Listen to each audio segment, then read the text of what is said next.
नमस्कार, बुलेटिन में आपका स्वागत है। मैं हूं आपके साथ जीनत सिद्दीकी। जीत के बाद सीएम योगी का दिल्ली दौरा है जो बहुत महत्वपूर्ण माना जा रहा है। आज सीएम की हम बात करेंगे, हम आपको जानकारी भी दे रहे हैं, कार्यक्रम के बारे में आपको बताते हैं सबसे पहले, जो बहुत ज्यादा जरूरी भी है।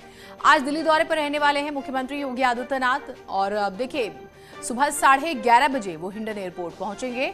यूं तो उनके आने का कार्यक्रम 11 तारीख का था, फिर वो 12 को चला और अब आज की जानकारी आ रही है क्योंकि प्रधानमंत्री और गृह मंत्री जो हैं वो दिल्ली में मौजूद नहीं थे, लिहाजा आज की तारीख तय हुई थी। हिंडन एयरपोर्ट से यूपी सदन जाएंगे सबसे पहले मुख्यमंत्री।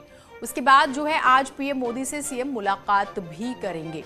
वैसे ये भी बहुत महत्वपूर्ण है, अमित शाह जेपी नड्डा से भी मिलेंगे। यूं तो मुख्यमंत्री ने, आप जानते हैं, इस्तीफा दिया हुआ है, नई सरकार का गठन होना है और निमंत्रण देने वो आ रहे हैं, तो शपथ ग्रहण में शामिल होने का वो न्योता देंगे जिसके लिए वो आ रहे हैं। और ये मानकर चलिए कि ये जो शपथ ग्रहण है ये भव्य होने वाला है। जिस तरह की प्रचंड जीत हुई है, जो अनुमान था, जिस तरह से सीटें आई है, उस लिहाज से भी।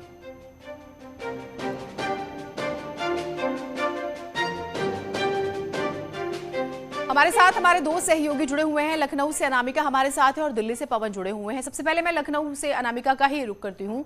अनामिका, ये जो पूरा कार्यक्रम है लखनऊ से कब रवाना होंगे, जरा एक बार मुख्यमंत्री का बताइएगा। देखिए जीनत, मेरी मौजूदगी मुख्यमंत्री आवास पर ही है। देखिए मुख्यमंत्री आवास पे जो हलचल है वो थोड़ी बढ़ी हुई है, हालांकि जो समय है अभी थोड़ा लगेगा मुख्यमंत्री को यहाँ से निकलने के लिए।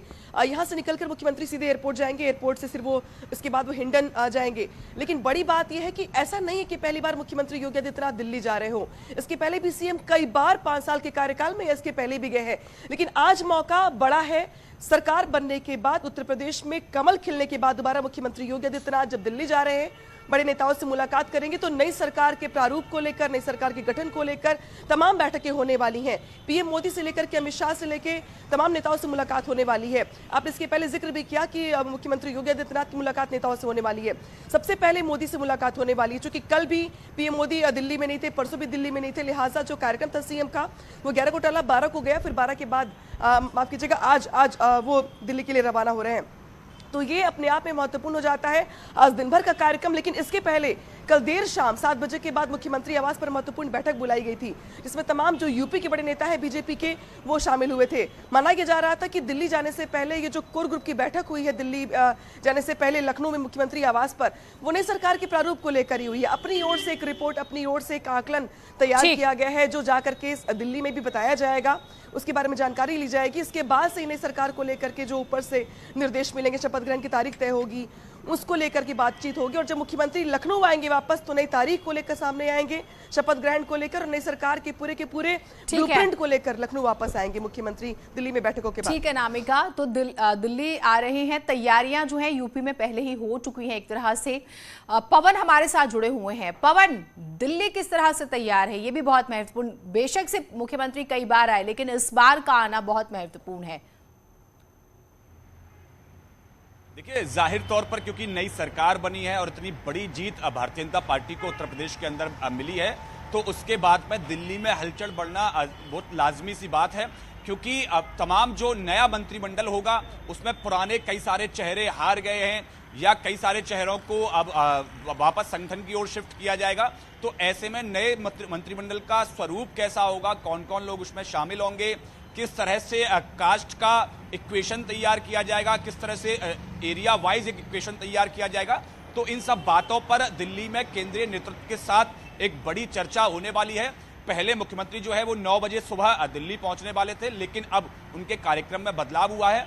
तकरीबन सुबह 10 बजे के आसपास वो अब लखनऊ से रवाना होंगे और तकरीबन 12 बजे के आसपास वो दिल्ली यूपी सदन पहुंचेंगे।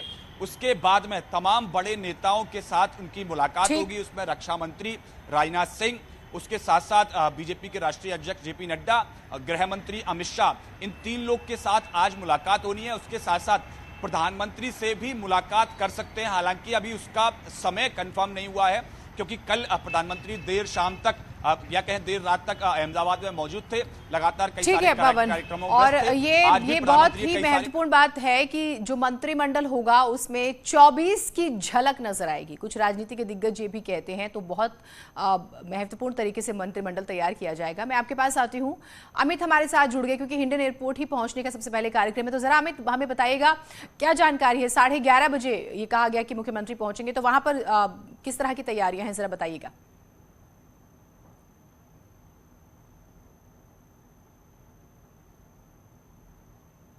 अमित शायद जो है जवाब सवाल नहीं सुन पा रहे हैं, हम बात करने की फिर से कोशिश करेंगे। अनामिका, जो मैंने बात कही, आपने कहा कि तैयारियां जो कल मीटिंग हुई हैं, और ये मान के चलिए कि ये जो मंत्रिमंडल बनेगा, जो तैयारियां हुई हैं, जो महामंथन हुआ है कल पूरे दिन की बैठक में और जो बात होगी उसमें 24 की छाप जरूर नजर आएगी, ऐसा कहा जा रहा है। बिल्कुल ठीक कहा आपने जीनत। देखिए, बीजेपी ऐसी पार्टी है जो चुनाव जीतने के बाद से ही अगले चुनाव की तैयारी शुरू कर देती है, ये सभी जानते हैं। और 2022 के चुनाव के बाद 2024 की झलक ही नहीं दिखाई देगी, बल्कि उसका पूरा का पूरा हम देखेंगे कि कैसे एक स्ट्रैटेजी के तहत इसको किया गया है। महत्वपूर्ण है कि 1.5 साल के बाद ही उत्तर प्रदेश में जब लोकसभा के चुनाव होंगे, तो जो 2019 का परफॉर्मेंस रहा है बीजेपी का, उसको दोहराने का प्रयास रहेगा। और उस बार जो लड़ाई होगी 2024 से, वो कांग्रेस को से होगी बीजेपी की। उसको देखते हुए मुस्लिम वोटों को कैसे अपने पक्ष में लाया जाए, किस तरीके से बाकी रणनीति अपनाई जाए, कैसे मंत्रियों को उनके क्षेत्र में ज्यादा मजबूत किया जाए ताकि लोकसभा सीटों को अपने पाले में लाने का प्रयास कर पाए वो, और अच्छी परफॉर्मेंस हो पाए। इसको देखते हुए 2024 की झलक दिखाई देगी।